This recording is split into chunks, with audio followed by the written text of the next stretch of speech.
Jake Morrison was drinking his morning coffee when the sky turned dark. He looked up from his desk at Selfridge Air Base and saw something that made him drop his cup. 3 massive ships hung in the air above Detroit. They were bigger than anything he had ever seen. The ships were black and smooth. They looked like giant teardrops floating in the sky. Each one was at least 2 miles long. Jake grabbed his radio and called the control tower. "Tower, do you see those ships over Detroit?" he asked. "We see them, Jake. We don't know what they are. They appeared 10 minutes ago. No radio contact, no warning." Jake ran outside. Other pilots and ground crew were already there, all staring at the sky. The ships made no sound. They just hung there like dark clouds. Dr. Lisa Carter was in her lab at the University of Michigan when her equipment started going crazy. All her sensors were picking up strange energy readings. She had never seen anything like it. The readings were coming from Detroit, about 30 miles away. Lisa called her assistant. "Get me a visual on Detroit right now," she said. The assistant pulled up a live camera feed from the city.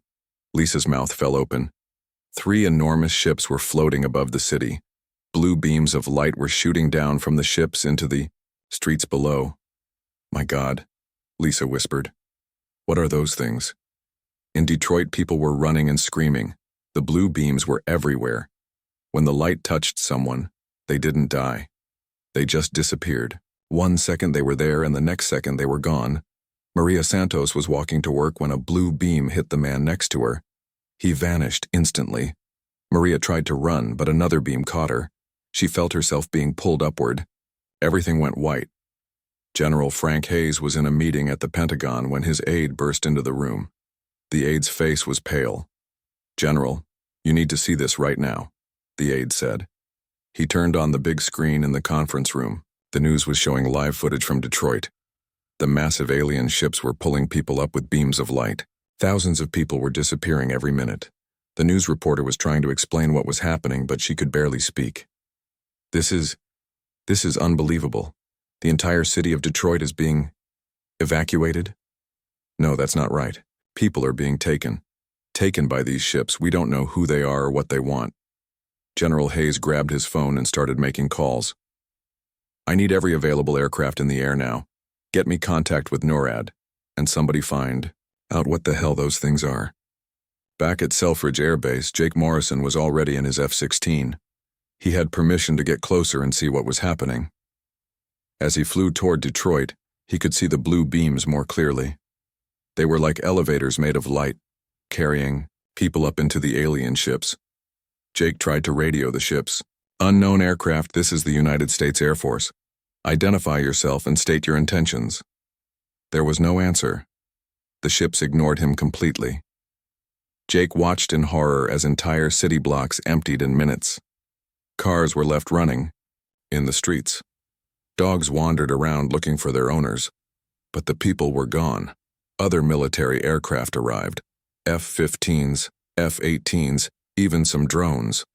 They all tried to get close to the alien ships. That's when the aliens showed their power. A bright red beam shot out from one of the ships. It hit an F-15 and the plane simply vanished. No explosion, no debris. It was just gone. The aliens fired 2 more red beams and 2 more aircraft disappeared. The remaining pilots backed away quickly. Jake's hands were shaking on his controls. These aliens could destroy them without any effort at all. Dr. Lisa Carter was recording everything her instruments could detect. The energy readings were off the charts. These aliens were using technology that humans couldn't even understand. She called every scientist she knew. "We need to study this," she told them. "We need to learn everything we can about these ships and their technology." But there wasn't much time to study. The harvest was happening fast. In just 6 hours, the 3 ships had taken every person from Detroit. All 670,000 people were gone. When the ships were finished, they rose higher into the sky. A voice came from all the ships at once. It spoke in perfect English, but it sounded cold and emotionless. "People of Earth," the voice said, "we are the Zephyrian Collective. We have taken samples from your species for study. Do not resist. Compliance ensures survival. Resistance ensures extinction." One of the alien ships fired a demonstration shot at an empty building in Detroit. The building turned to dust in seconds. We will return in 2 years for a complete harvest. Use this time wisely. The ships began to move upward.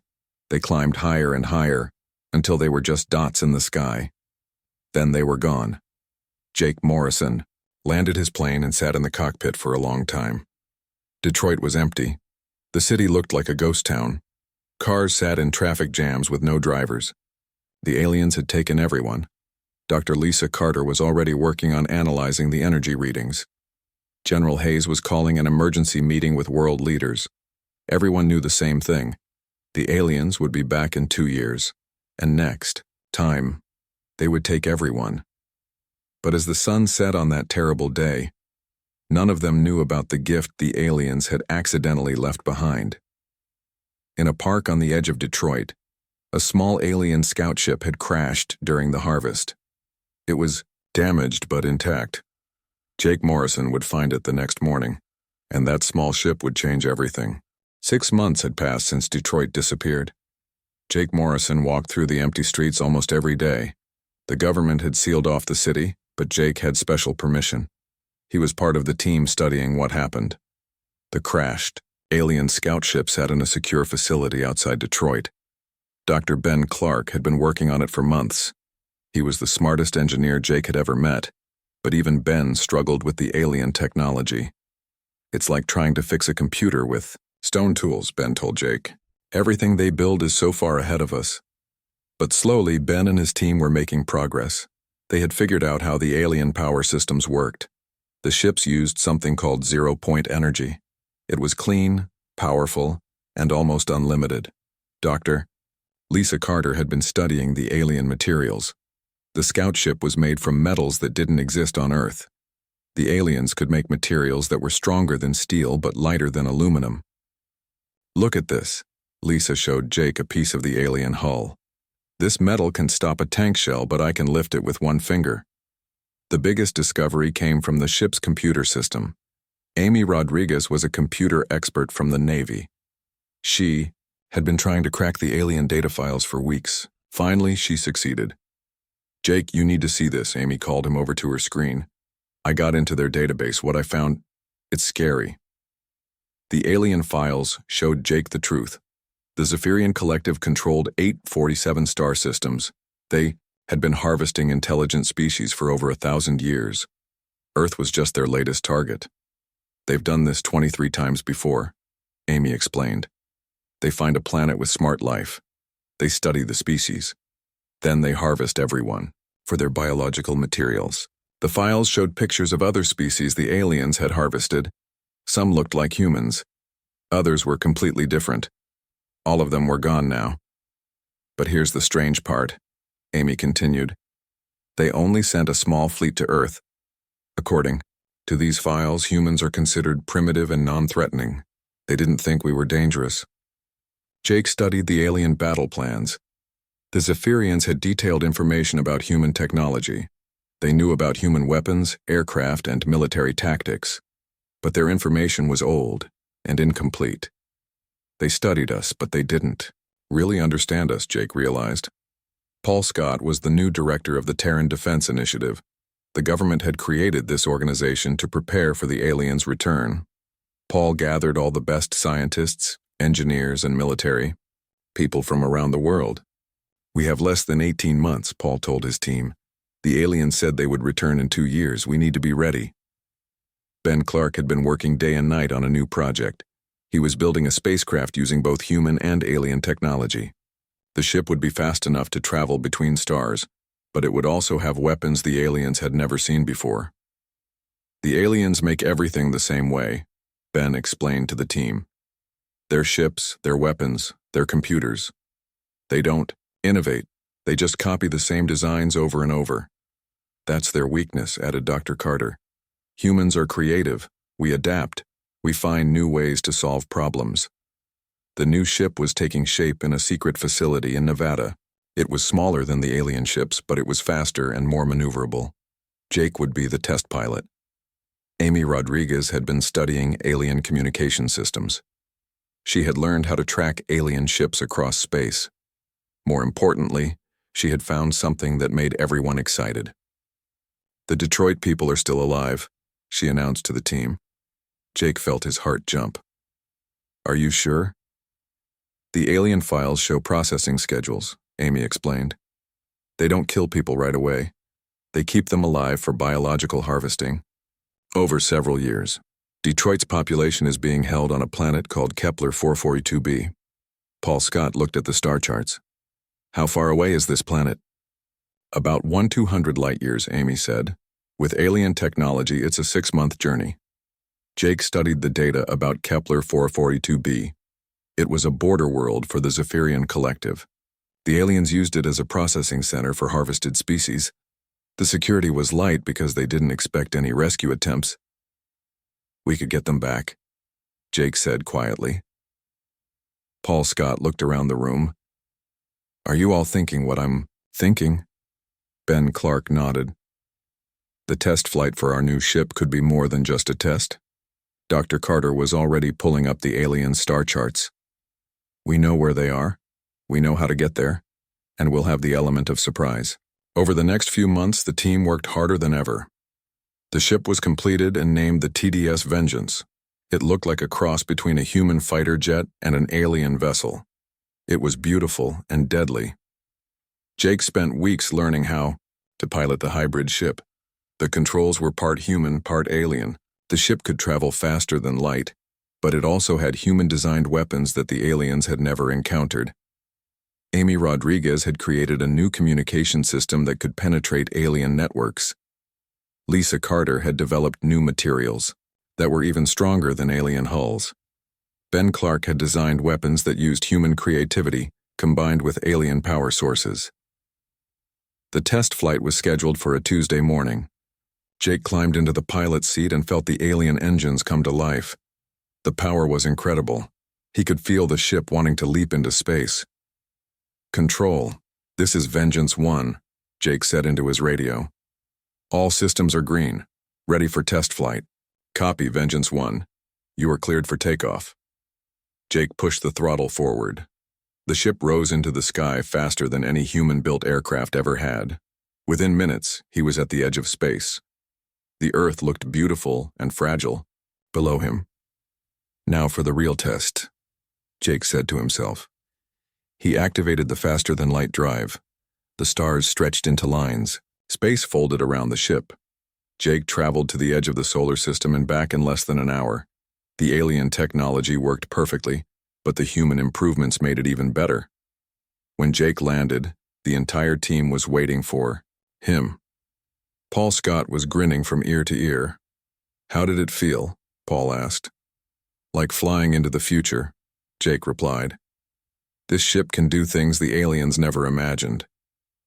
That night, Paul Scott called a meeting with world leaders. The plan was simple but dangerous. They would take 3 ships to Kepler 442b. Their mission was to rescue the Detroit survivors and show the aliens that humans were not as helpless as they thought. This is our chance, Paul told the leaders. We can save our people and learn more about our enemy. But once we do this, there's no going back. The aliens will know we can fight. The President of the United States looked around the room. How long do we have to decide? The ships will be ready in 3 months, Paul said. If we're going to do this, we need to start training the crews now. Jake Morrison stood up. I volunteer to lead the mission. Amy Rodriguez raised her hand. I'll go too. They'll need someone who understands alien computer systems. Ben Clark nodded. And they'll need an engineer who knows how the hybrid technology works. One by one, volunteers stepped forward. They all knew the risks, but they also knew that 670,000 Americans were waiting for rescue on a distant planet. The mission was approved. In 3 months, humans would take their first steps into interstellar war. The aliens thought they had harvested a weak species. They were about to learn how wrong they were. Admiral Kate Brooks stood on the bridge of the TDS Freedom, watching dozens of ships from different worlds gather in space near Earth. 2 years had passed since the rescue at Kepler 442b. Now humanity led the largest alliance the galaxy had ever seen. Status report, Kate asked her communications officer. We have 847 ships from 23 different species ready for Operation Cascading Freedom. Lieutenant Bob Turner reported. All fleet commanders are standing by. Kate smiled. 2 years ago, humans didn't even know other intelligent species existed. Now they were commanding a multi-species military alliance against the Zephyrian Collective. Dr. Tony Martinez was working with alien translators from a dozen worlds. Each species had different languages, different cultures, and different ways of fighting. But they all shared one goal: destroying the collective that had enslaved them. The Altarian fleet wants to attack the mining worlds first, Tony reported to Kate. The Kepler species prefer to hit the communication centers. The vegan survivors want to target the slave processing stations. What do you recommend? Kate asked. Tony had studied the collective's structure for months. We hit everything at once. The aliens are used to fighting one enemy at a time. They can't handle coordinated attacks across multiple systems. Major Sam Phillips was training soldiers from different species to work together. It wasn't easy. Some aliens were twice as tall as humans. Others could breathe underwater. A few could see in complete darkness. The key is using each species' strengths, Sam explained to his mixed units. Humans are good at adapting and planning. Altarians are strong and tough. Kepler people are fast and quiet. Together, we're unstoppable. The alliance had grown quickly after the Station 3 rescue. The freed prisoners had returned to their homeworlds and told everyone about the humans who came to save them. More importantly, they brought copies of Carl Lewis's computer viruses. The collective is having system failures on 200 worlds, reported Amy Rodriguez, who was now coordinating intelligence across the alliance. Their computers can't handle our viral attacks. Kate studied the tactical maps. The collective controlled 847 star systems, but their empire was starting to crack. Rebellions were breaking out on dozens of worlds. The aliens' rigid command structure couldn't adapt to chaos happening everywhere at once. They're sending reinforcements to the wrong places, Jake Morrison observed.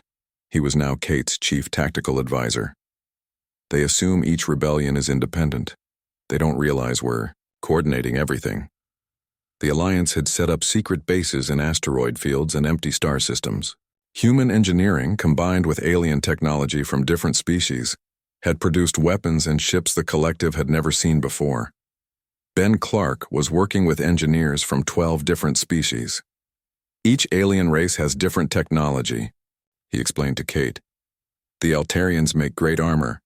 The Kepler people have amazing sensors.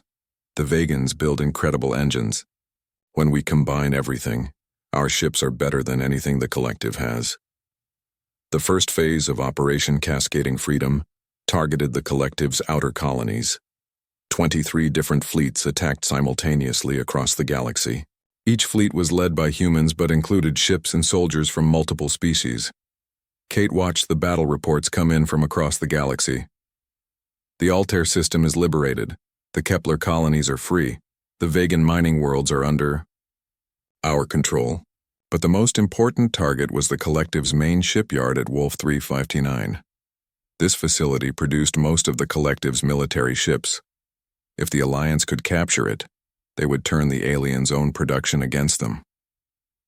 The shipyard is heavily defended, Jake warned Kate. They have 200 warships protecting it. How many ships do we have for the attack? Kate asked. 50, Jake replied. But we have something they don't expect.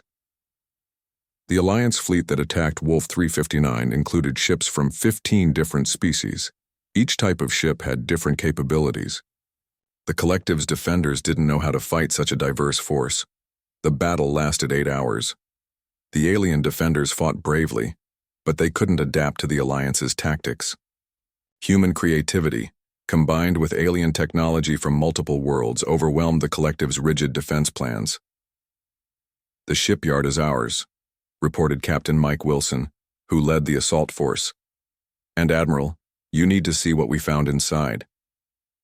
Kate took a shuttle to the captured shipyard. Inside the massive facility, she found hundreds of ships under construction.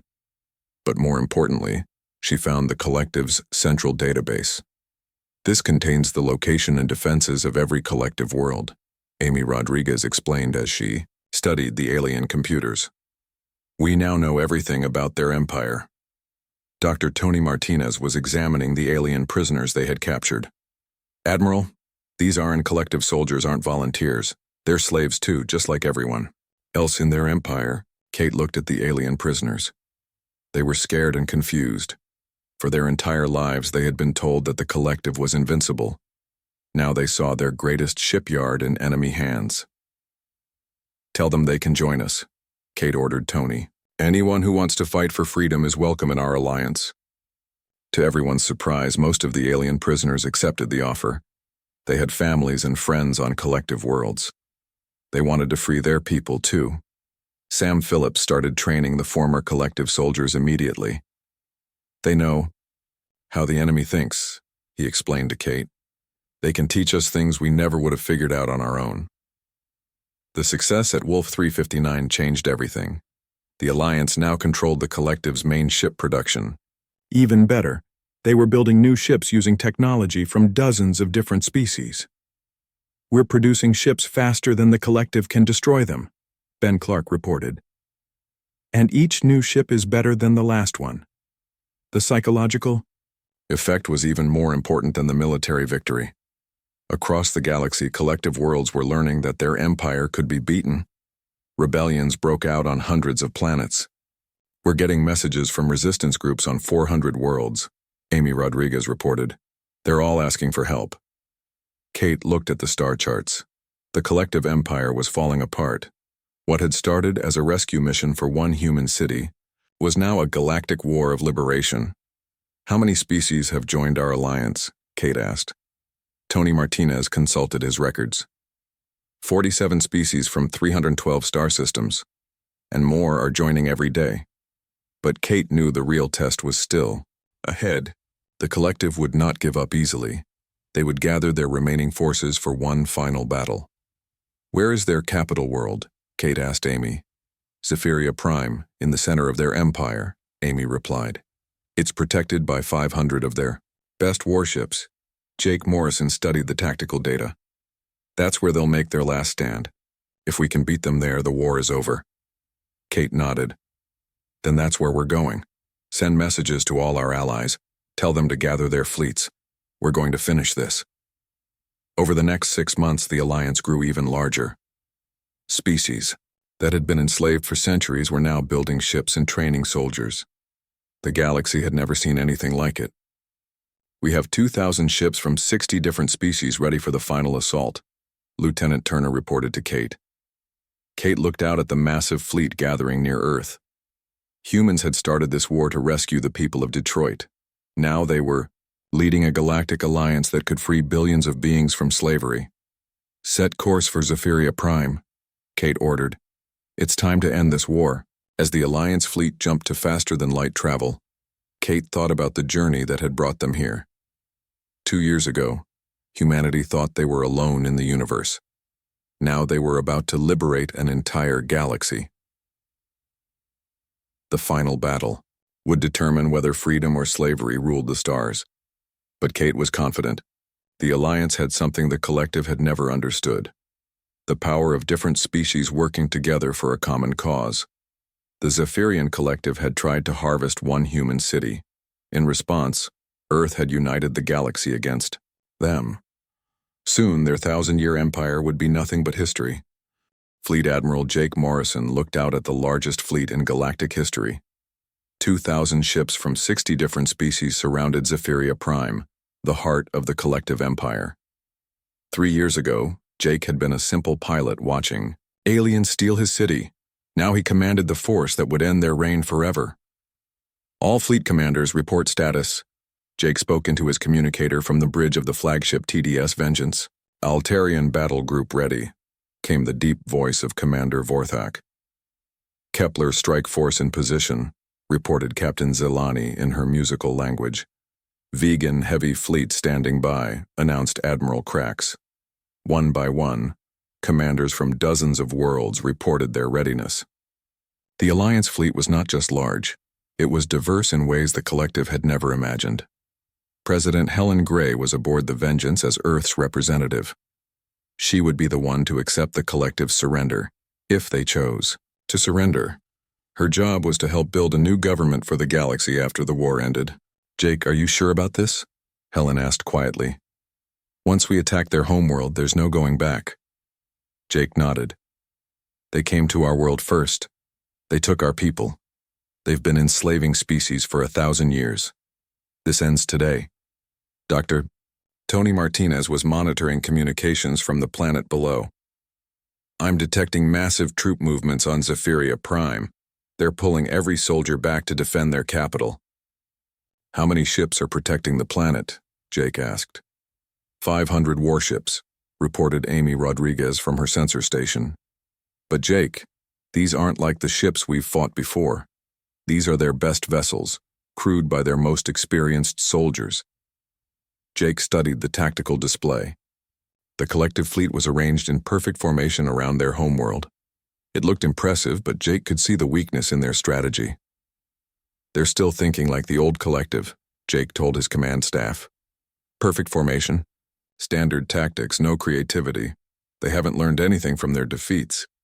Major Sam Phillips was coordinating ground forces from 30 different species. If we can get past their fleet, my people are ready to land on the planet. We have 500,000 soldiers from across the galaxy, ready to liberate any prisoners down there. Carl Lewis was now a colonel in charge of special weapons. Jake, I've got a surprise for the collective fleet. Remember those computer viruses from our first mission? I've been improving them for 3 years. What can they do now? Jake asked. Carl grinned. They can take control of enemy ships and turn them against each other. The collective uses the same computer systems on all their vessels. That's about to become their biggest weakness. Ambassador Alex Chen was Jake's diplomatic advisor. His job was to try to end the war without destroying the entire collective species. Jake, I've been studying Zephyrian culture. They respect strength above everything else. If we can prove we're stronger than them, they might surrender. What do you suggest? Jake asked. Let me send them a message before we attack. Give them one chance to surrender. Jake nodded. Do it. Alex activated the communication system and sent a message to the collective fleet. This is Ambassador Alex Chen of the Galactic Liberation Alliance. You are surrounded by forces from 60 liberated worlds. Surrender now, and your people will be treated fairly. Continue fighting and face the consequences. The reply came quickly from the collective flagship.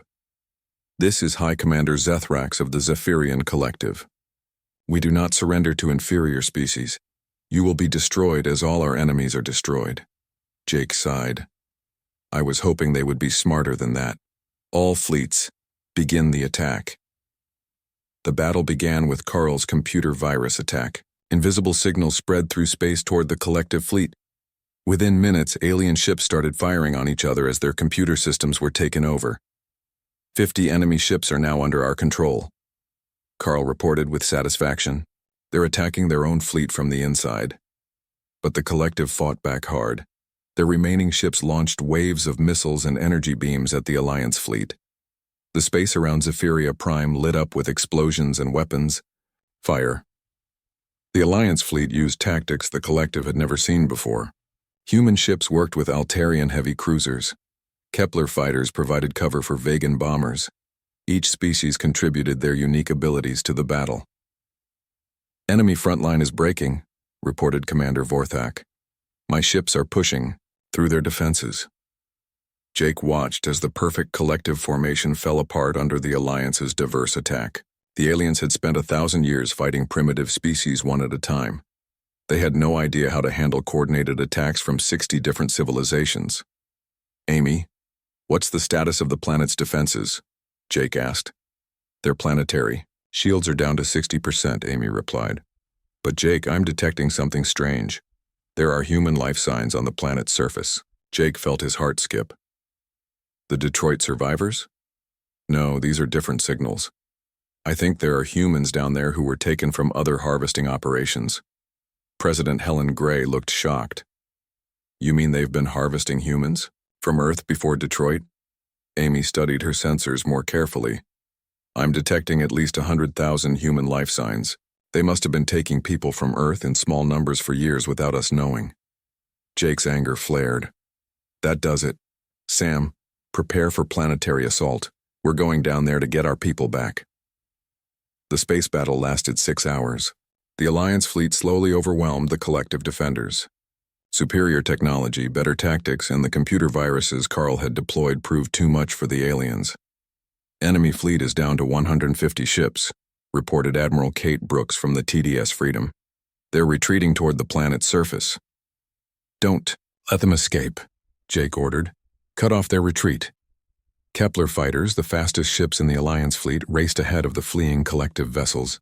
They blocked the aliens' escape route while Altarian heavy ships pounded them with weapons fire. High Commander Zethrak sent one final message to the Alliance fleet. You may defeat our bodies, but you cannot defeat our empire. The collective is eternal. Watch us, Jake replied. The last collective warship was destroyed at 1447 Galactic Standard Time. The space around Zephyria Prime was filled with debris and burning wreckage. The Empire's most powerful fleet was gone. All ships, prepare for planetary assault, Jake ordered. Sam Phillips led the landing forces down to the planet's surface. They found a world of gleaming cities and beautiful landscapes.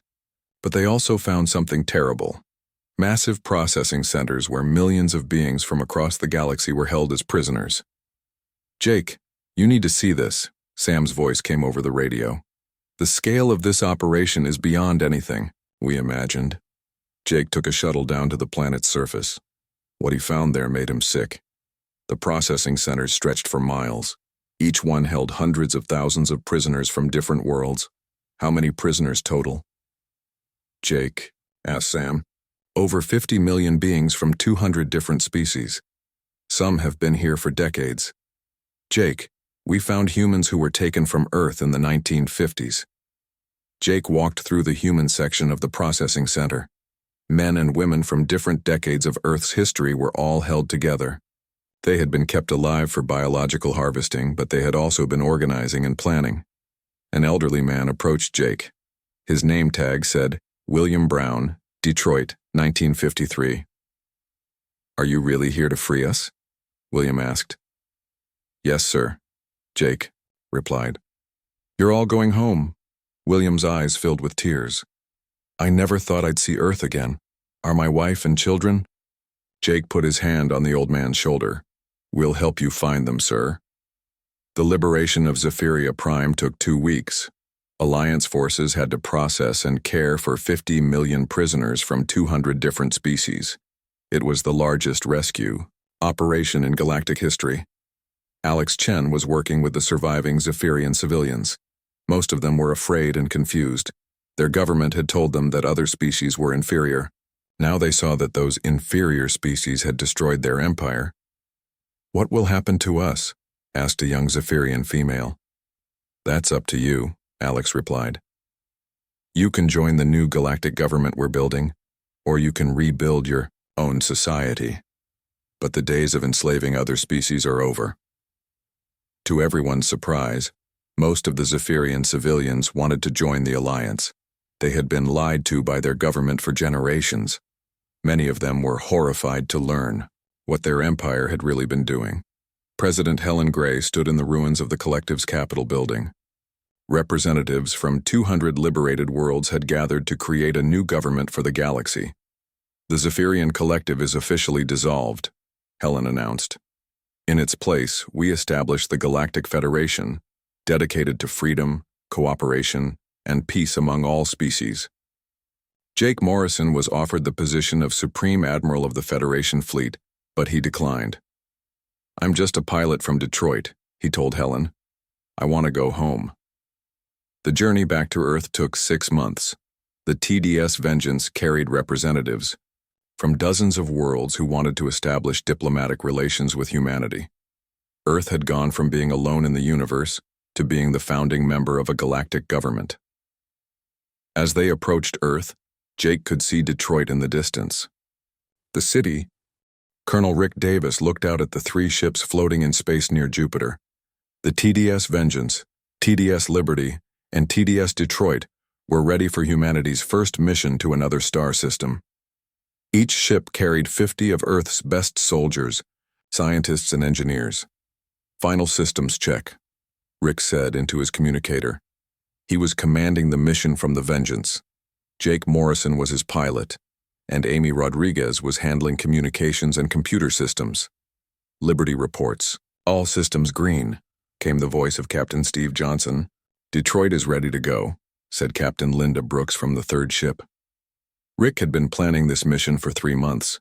The target was Kepler 442b, where the Detroit survivors were being held.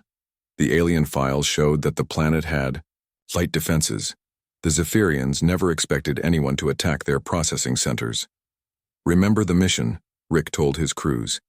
Get in, rescue our people, gather intelligence, and get out. We're not trying to fight the entire collective today. Lieutenant Maya Thompson was monitoring alien communications from the Liberty. She had learned the Zephyrian language over the past months. Her job was to listen for any signs that the aliens knew they were coming. All alien chatter sounds normal, Maya reported. No alerts, no unusual activity. Tech Sergeant Carl Lewis was aboard the Detroit with a team of demolition experts. Their job was to destroy the alien processing facilities after the rescue. Carl had developed new explosives that combined human creativity with alien materials. My toys are ready to play, Carl said with a grin. These aliens won't know what hit them. The 3 ships engaged their faster-than-light drives together. Space folded around them and they disappeared from the solar system.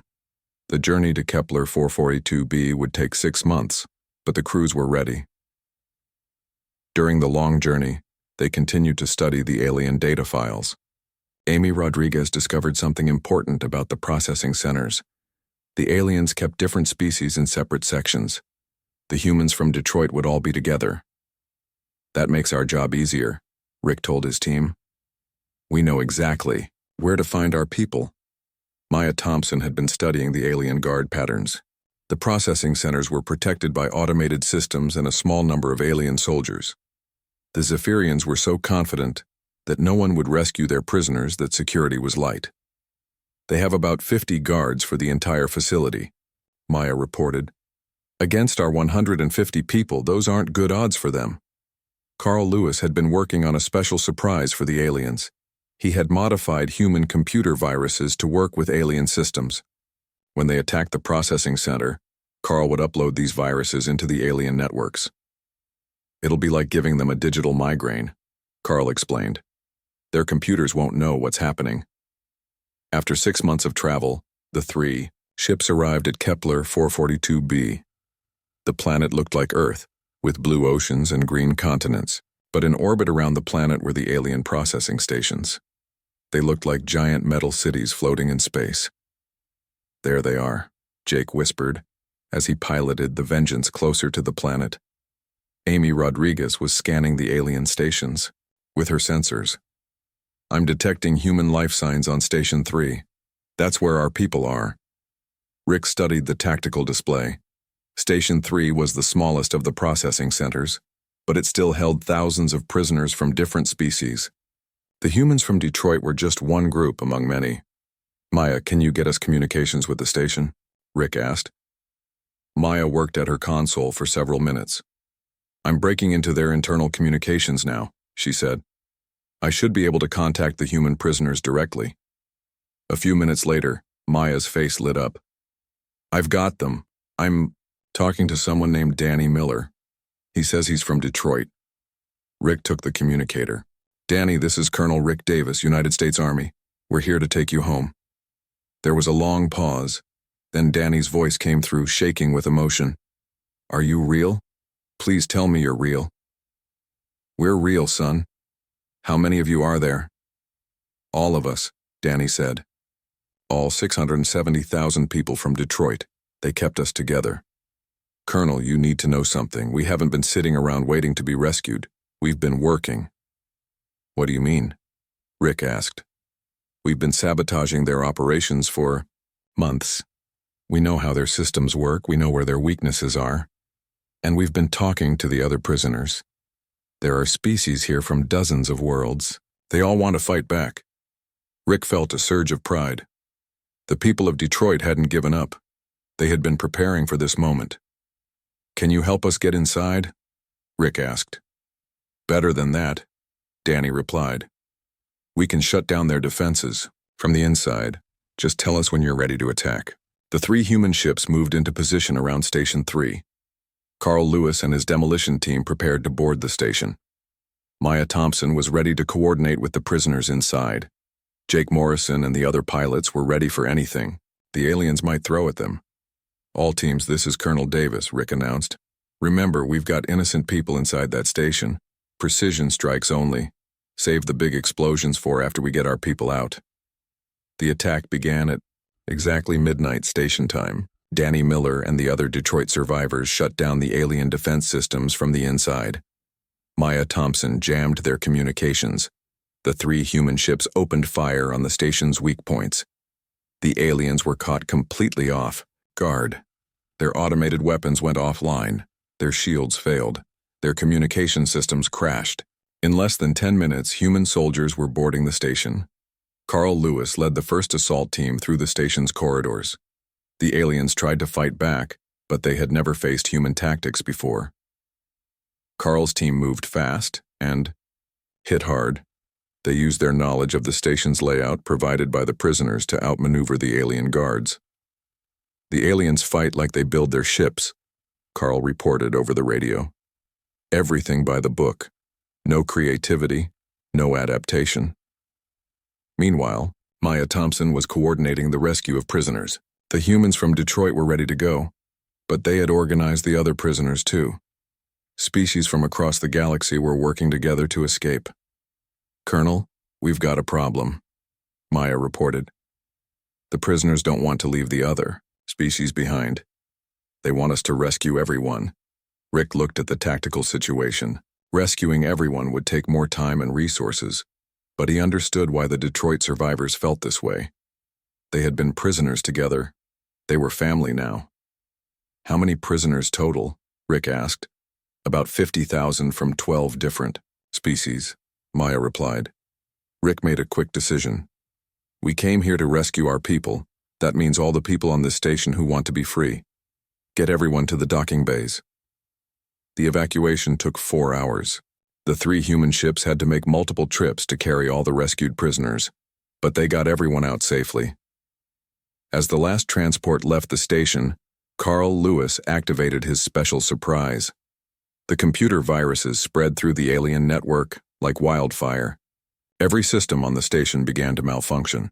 The aliens couldn't control their own equipment. Then Carl's explosives detonated in carefully planned sequences. Station 3 was destroyed completely, but more importantly, the viruses had spread to other parts of the alien network. Processing centers on other worlds were experiencing computer failures. The Zephyrian Collective was getting their first taste of human digital warfare. "Message received and understood," came a transmission from one of the other processing stations. But it wasn't an alien voice. It was human, and it was speaking in dozens of different languages from the species the aliens had harvested. Amy Rodriguez smiled as she listened to the messages. "Colonel, I think we started something bigger than a rescue mission." Rick looked at the rescued prisoners crowding. The ships, humans, aliens, and other species were working together, sharing information, planning their next moves. The Zephyrians had tried to harvest them, but instead they had created the foundation of a rebellion. "Set course for home," Rick ordered. "We've got a lot to report." As the 3 ships jumped back to faster-than-light travel, Rick realized that everything had changed. The mission to rescue Detroit's people had been successful, but they had done something more important. They had shown the galaxy that the Zephyrian Collective could be beaten, and they had proven that humans were not the primitive species the aliens thought they were. The real war was about to begin. Jake Morrison was piloting the Vengeance back toward Earth when Amy Rodriguez called him to her station. "Jake, you need to hear this," she said. "I'm getting transmissions from all over the galaxy. The computer viruses Carl planted are spreading everywhere, and the aliens we freed are going home to their own worlds." "What are they telling their people?" Jake asked. Amy smiled. "They're telling them that humans came to rescue them. They're telling them that the collective can be defeated. Jake, we didn't just rescue 50,000 prisoners. We just started a galactic revolution.